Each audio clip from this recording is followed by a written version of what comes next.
حدیث پاک سنیں گے آپ کی طبیعت بڑی ٹھنڈی ہوگی۔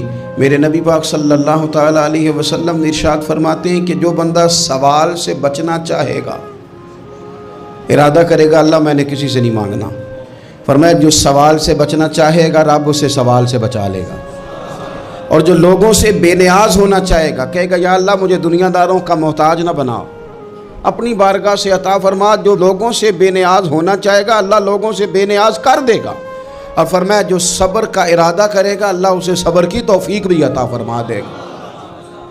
ارادہ تو کرے، پروگرام تو بنائے، توفیق تو اللہ دے گا۔ جو صبر کا ارادہ کرے گا اللہ صبر کی توفیق بھی عطا کر دے گا۔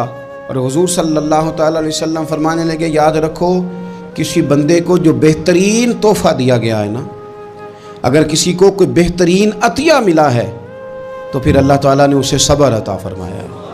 یہ بہترین تحفہ ہے، اس سے زندگی سنور جاتی ہے، اس سے انسان باوقار اور مطمئن ہو جاتا ہے۔